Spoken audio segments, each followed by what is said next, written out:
Hoje nós vamos falar sobre design universal, também conhecido como design total ou design inclusivo, que significa design que inclui design para todos. É um enfoque do design de produtos, serviços e ambientes que, a fim de que sejam usáveis pelo maior número de pessoas possíveis, independente da idade, habilidade ou situação. Ele está diretamente relacionado ao conceito de sociedade inclusiva e sua importância tem sido reconhecida pelo governo, empresários e indústria. No design universal, o design estuda uma série de questões que geralmente não são abordadas em um projeto comum, porque neste trabalho ele precisa considerar todas as possibilidades de uso por usuários muito diferentes.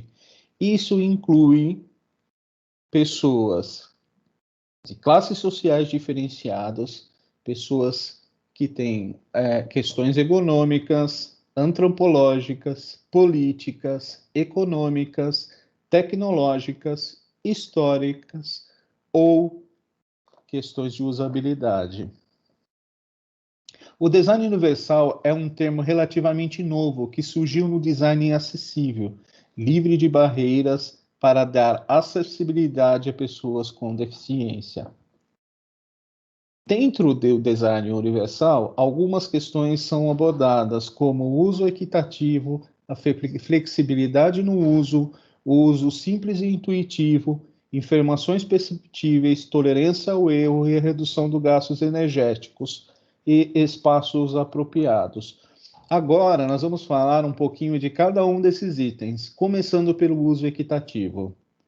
Eu deixei para vocês aí uma gravura, um quadrinho, que mostra para vocês um pouquinho sobre o conceito de uso equitativo. Ao invés de você ter dispositivos que sejam adaptados a pessoas, nós criamos objetos ou criamos situações com o conceito de uso universal. Ou seja, vocês verem aí pelo quadrinho um telefone adaptado para um cadeirante, né? E na segunda opção, vocês veem um telefone de conceito universal, aquele que atende aos dois, sem a necessidade de adaptação, tá? Então, falando um pouquinho desse uso equitativo, nós temos aí a possibilidade ao acesso a qualquer conteúdo ou funcionalidade no ambiente via teclado, permitindo o acesso de usuários que não podem usar o mouse. Também disponibilizar mecanismos que facilitem a navegação, atalhos, âncoras, divisão de blocos, campos de pesquisa, dentre outros. E o entendimento também do conteúdo por usuários cegos que utilizem leitor de tela. Ele permite o uso também de aplicadores de tela, como também a possibilidade de alterar os visuais de apresentação do conteúdo, tipo e tamanho de fonte, contraste, dentre outros, por usuários que tenham baixa visão, desculpe. Disponibilizar alternativas para áudio, transcrição de textos e vídeos, transcrição textuais, legendas ou alternativas em Libras, língua brasileira de sinais, para garantir o acesso de usuários surdos ao conteúdo multimídia. Vamos falar da flexibilidade do uso.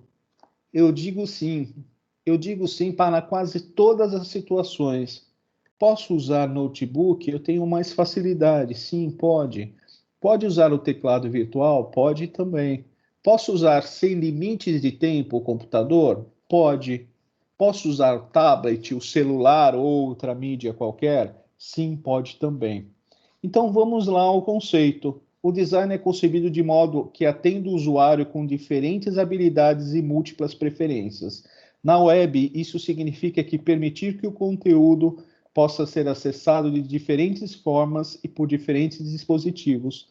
Alguns exemplos são a construção de páginas com layouts responsivos, de modo que o conteúdo se adapte ao tamanho de tela, computadores, notebooks, smartphones ou tablets. Também o acesso ao conteúdo através de linha ou display em braille, por usuários cegos e surdos.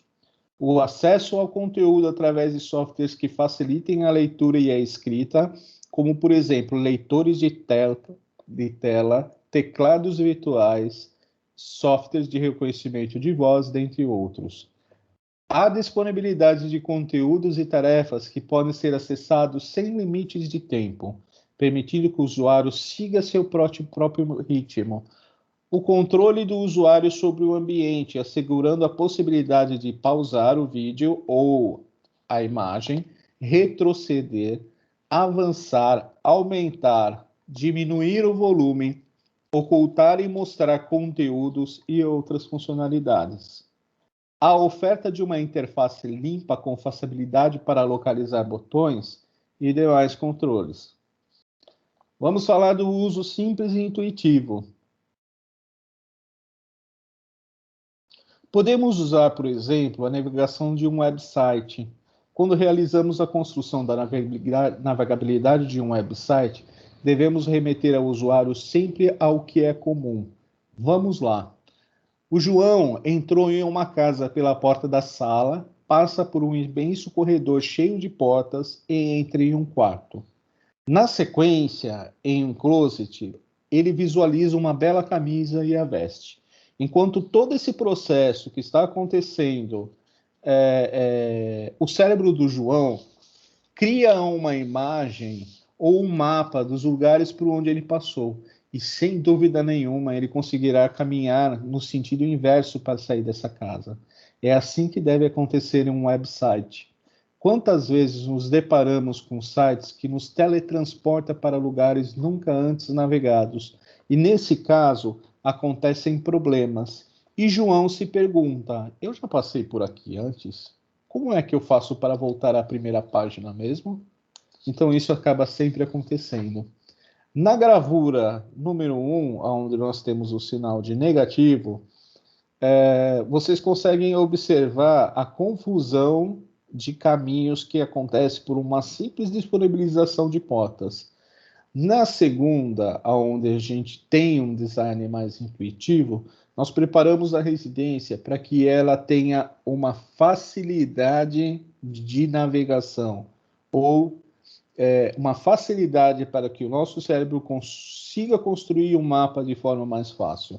É assim que deve ser um website, né? Por onde eu passei, eu crio um mapa em meu cérebro e depois é fácil voltar, né? Com isso aparece aquela sensação de, poxa, eu acho que eu visitei todas as páginas. Vamos falar um pouquinho de informação perceptível. Informação perceptível. A informação é transmitida de maneira a atender às necessidades de quem a recebe, independente de condições ambientais, a pessoa seja estrangeiro ou não, ou habilidades sensoriais do usuário, dificuldade de visão, audição, dentre outras.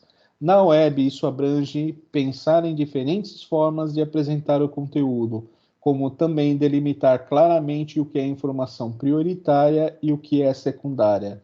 Os exemplos são fornecer a transcrição textual para conteúdo em áudio, fornecer opção para conteúdo de vídeo como Libras, não utilizar apenas características sensoriais como cor, forma, posicionamento para identificar ou destacar informações. Oferecer uma boa relação de contraste entre o plano de fundo e o primeiro plano. Manter o foco na navegação por meio de mouse ou via teclado virtualmente evidente. Dividir blocos de informações de maneira lógica e organizar, como, por exemplo, topo, conteúdo, menu e rodapé. Tolerância ao erro. Buscar minimizar erros, diminuindo riscos e possíveis consequências de ações acidentais ou não intencionais em aplicações web. Se o usuário cometer um erro, o sistema automaticamente deve corrigir o erro e fornecer um feedback para que o problema possa ser resolvido de maneira fácil e efetiva. São alguns exemplos desse princípio. Fornecer dicas de preenchimento de campos de formulários, prevenindo ou minimizando erros de forma que o usuário possa identificá-los. Identificar claramente quais os campos são de preenchimento obrigatório ao solicitar informações ao usuário. Fornecer alertas de erros que sejam claros, perceptíveis e que possam receber foco via teclado. Redução de gastos energéticos. Preconiza o uso eficiente e ergonômico, ou seja, confortável com o mínimo de fadiga. Na web, esse princípio pode ser facilitado por meio de layouts que deve ser intuitivo, simples e operável. São exemplos: oferecer o contraste adequado ou ainda a opção de alto contraste a usuários com baixa visão, de maneira que não necessitem forçar seu resíduo virtual. Permitir ao redimensionamento do conteúdo sem a perda de funcionalidade, ou seja, sem que haja sobreposição de textos ou aparecimento de barras de rolagem. Fornecer teclas de atalho que saltem para blocos específicos. Menu, conteúdo, campo de busca, rodapé, dentre outros. Não utilizar uma grande quantidade de teclas na combinação dos atalhos ou para realizar determinada ação. Para conteúdos extensos, fornecer o sumário de âncoras que saltem para sessões específicas. E também, por último, não exigir que o usuário realize diversas ações simultaneamente. Tudo tem que ser muito tranquilo e muito espaçado. Falando em espaços, vamos falar também dos espaços apropriados, tá? Aí no exemplo vocês encontram um problema bem sério. Imagine que nós temos aí um funcionário no chão de fábrica e ele precisa procurar o dado ou o manual de uma máquina num dispositivo mobile. Você imagina qual vai ser o problema desse usuário se ele encontrar pela frente um smartphone, né? Vocês percebem que aí no smartphone as ícones estão próximas, muito próximas uma da outra, né? Então você imagina como vai ser o uso dessa ferramenta neste momento, né? E fora a questão do usuário estar de luva e não poder teclar num smartphone touch. Vamos à definição dele propriamente. Estabelece dimensões e espaços apropriados para o acesso e o alcance, a manipulação e o uso independente do tamanho do corpo, obesidade, nanismo, etc. Postura ou mobilidade do usuário, movimentos involuntários, dificuldade de preensão. Para o web design, seguir esses princípios envolve fornecer espaços suficientes entre os controles de uma página, incluindo controles de navegação, em uma área grande o suficiente para receber o foco. São os exemplos: usar os menus em cascata somente quando forem realmente necessários, uma vez que o usuário com deficiência físico-motora pode apresentar dificuldades em manter o foco com o mouse. Fornecer um tamanho adequado para botões e controles de uma página de maneira que não sejam muito pequenos ou pouco visíveis. Ao separar botões e links e as áreas de conteúdo, fornecer uma área de separação que facilite o clique e a visualização do foco. O desenho universal é um paradigma relativamente novo, cujos princípios trazem a ideia de diminuição de barreiras com o objetivo principal de incluir a maior quantidade de usuários possíveis. Portanto, os princípios do desenho universal estão amplamente relacionados a garantia de acessibilidade, ou seja, no meio físico ou virtual. Obrigado.